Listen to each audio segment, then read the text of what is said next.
The Mystery of D.B. Cooper, America's only unsolved skyjacking. On the quiet afternoon of the 24th of November, 1971, a man using the alias Dan Cooper approached the ticket counter of Northwest Orient Airlines at the Portland International Airport. Calm and neatly dressed in a dark business suit, white shirt, black tie, and polished shoes, he paid in cash for a one-way ticket on flight number 305, bound for Seattle, Washington. What began as an ordinary domestic flight soon evolved into one of the most enduring mysteries in FBI history. The hijack begins. Cooper boarded the Boeing 727 and took seat 18C. Witnesses later described him as a quiet, polite man in his mid-40s. While the plane awaited takeoff, he calmly ordered a bourbon and soda. Shortly after 3 p.m., once airborne, Cooper handed a folded note to a flight attendant. Assuming it was a phone number or casual remark, she tucked it into her pocket.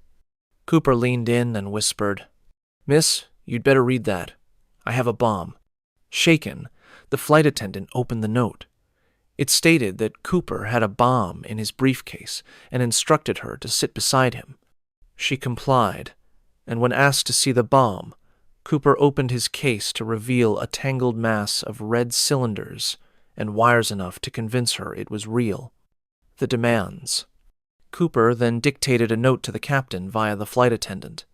His demands were clear: $200,000 in unmarked $20 bills, 4 parachutes, 2 main and 2 reserve, a fuel truck on standby in Seattle to refuel the aircraft for a second flight. The exchange in Seattle. When Flight 305 landed at Seattle-Tacoma International Airport, Cooper allowed the 36 passengers to disembark in exchange for the cash and parachutes. However, he kept the pilot, co-pilot, a flight engineer, and 1 flight attendant on board. With his ransom in hand and new flight instructions issued, Cooper commanded the crew to set a course for Mexico City, flying low at 10,000 feet and at a reduced speed of around 200 knots. The jump. Somewhere between Seattle and Reno, around 8 p.m., as the aircraft flew through a rainstorm and over dense forest, Cooper did the unthinkable. He opened the rear-aft staircase of the plane and parachuted into the darkness, vanishing with the money. The crew landed the plane safely in Reno. But Cooper and the $200,000 were gone. The investigation. Norjack. The FBI immediately launched Norjack, Northwest Hijacking, one of the most extensive manhunts in U.S. history. Agents interviewed hundreds of people, scoured the aircraft for evidence, and followed leads across the nation.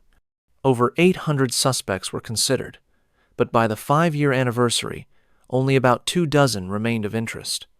One suspect, Richard Floyd McCoy, gained attention for a similar skyjacking just 5 months later. Like Cooper, McCoy hijacked a plane, demanded a ransom, and escaped by parachute. He was arrested and convicted, but ultimately ruled out as Cooper due to differing physical descriptions and other inconsistencies. Did Cooper survive? Many investigators believe Cooper did not survive the jump. He used an unsteerable parachute, wore unsuitable clothing and shoes, and jumped into rugged wilderness on a stormy night in extremely risky feat, even for an expert. Cooper also left behind one of the parachutes and a tie on his seat. In 1980, a glimmer of the mystery resurfaced. A young boy camping with his family on the Columbia River found a rotting package containing $5,800 in $20 bills. The serial numbers matched the ransom money. But Cooper's fate remained unknown. The name D.B. Cooper was the result of a media mix-up. Early in the investigation, FBI agents questioned a man named D.B. Cooper in Portland, who was quickly cleared. But the name stuck and became legend, forever replacing the hijacker's actual alias, Dan Cooper. Legacy of a legend. To this day, the D.B. Cooper hijacking remains the only unsolved case of air piracy in U.S. history. No one knows for certain whether he survived, where the money went, or who he really was.